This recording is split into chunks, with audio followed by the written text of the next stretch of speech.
اور جس دن ظالم اپنے ہاتھ کاٹ کاٹ کھائے گا اور کہے گا کہ اے کاش میں نے پیغمبر کے ساتھ رستہ اختیار کیا ہوتا، ہائے شامت کاش میں نے فلاں شخص کو دوست نہ بنایا ہوتا، اس نے مجھ کو کتاب نصیحت کے میرے پاس آنے کے بعد بہکا دیا۔ اور شیطان انسان کو وقت پر دغا دینے والا ہے۔ یوں نہیں، جب زمین کوٹ کوٹ کر برابر کر دی جائے گی اور تمہارا پروردگار جلوہ فرما ہوگا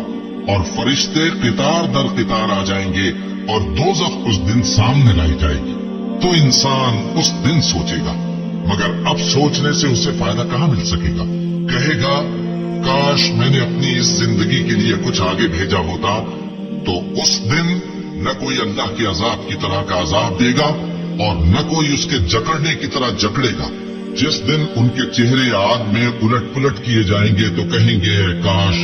ہم اللہ کی فرما برداری کرتے اور رسول صلی اللہ علیہ وآلہ وسلم کا حکم مانتے۔ اور جس کا نامہ اعمال اس کے بائیں ہاتھ میں دیا جائے گا تو وہ کہے گا اے کاش مجھ کو میرا اعمال نامہ نہ دیا جاتا اور مجھے معلوم نہ ہوتا کہ میرا حساب کیا ہے۔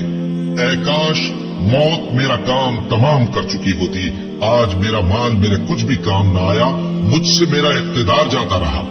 حکم ہوگا کہ اسے پکڑ لو، اب اسے توق پہنا دو، پھر دوزخ کی آگ میں اسے جھونک دو،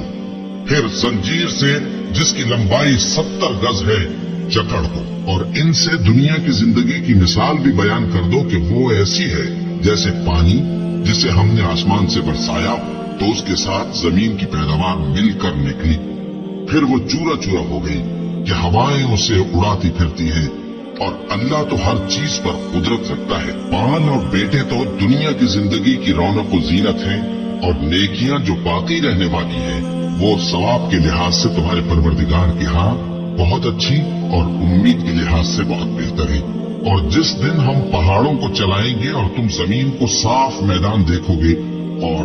ان لوگوں کو ہم جمع کر لیں گے تو ان میں سے کسی کو بھی نہیں چھوڑیں گے، اور سب تمہارے پروردگار کے سامنے صف باندھ کر لائے جائیں گے۔ تو ہم ان سے کہیں گے کہ جس طرح ہم نے تم کو پہلی بار پیدا کیا تھا اسی طرح آج تم ہمارے سامنے آئے،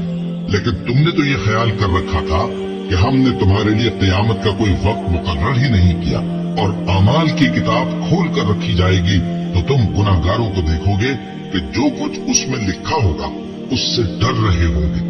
اور کہیں گے ہائے شامت یہ کیسی کتاب ہے کہ نہ چھوٹی بات کو چھوڑتی ہے نہ بڑی کو، کوئی بات بھی نہیں مگر اسے لکھ رکھا ہے، اور جو عمل کیے ہوں گے سب کو حاضر پائیں گے، اور تمہارا پروردگار کسی پر ظلم نہیں کرے گا۔ کاش تم ان کو اس وقت دیکھو جب یہ دوزخ کے کنارے کھڑے کیے جائیں گے اور کہیں گے کہ اے کاش ہم پھر دنیا میں لوٹا دیے جائیں تاکہ اپنے پروردگار کی آیتوں کی تکذیب نہ کریں اور مومن ہو جائیں۔ ہاں یہ جو کچھ پہلے چھپایا کرتے تھے آج ان پر ظاہر ہو گیا ہے، اور اگر یہ دنیا میں لوٹائے بھی جائیں تو جن کاموں سے ان کو منع کیا گیا تھا وہی پھر کرنے لگے۔ کچھ شک نہیں کہ یہ جھوٹے ہیں اور کہتے ہیں کہ ہماری جو دنیا کی زندگی ہے بس یہی زندگی ہے اور ہم مرنے کے بعد پھر زندہ نہیں کیے جائیں گے۔ اور کاش تم ان کو اس وقت دیکھو جب یہ اپنے پروردگار کے سامنے کھڑے کیے جائیں گے، وہ فرمائے گا کیا یہ دوبارہ زندہ ہونا برحق نہیں؟ تو کہیں گے کیوں نہیں، ہمارے پروردگار کی قسم بالکل برحق ہے۔ اللہ فرمائے گا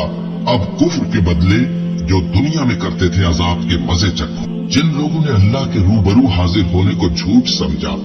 وہ گھاٹے میں آ گئے، یہاں تک کہ جب ان پر قیامت ناگہاں آ موجود ہوگی تو بول اٹھیں گے کہ ہائے اس کوتاہی پر افسوس ہے جو ہم نے قیامت کے بارے میں کی،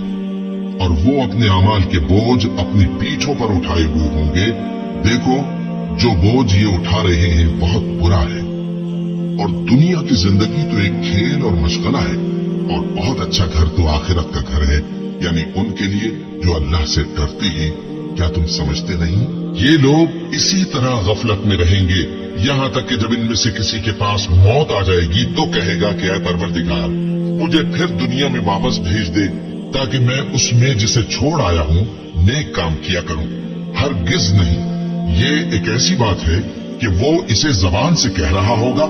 اور اس کے ساتھ عمل نہیں ہوگا، اور ان کے پیچھے برزخ ہے جہاں وہ اس دن تک کہ دوبارہ اٹھائے جائیں گے رہیں گے۔ پھر جب سور پھونکا جائے گا تو نہ تو ان میں قرابتیں رہیں گی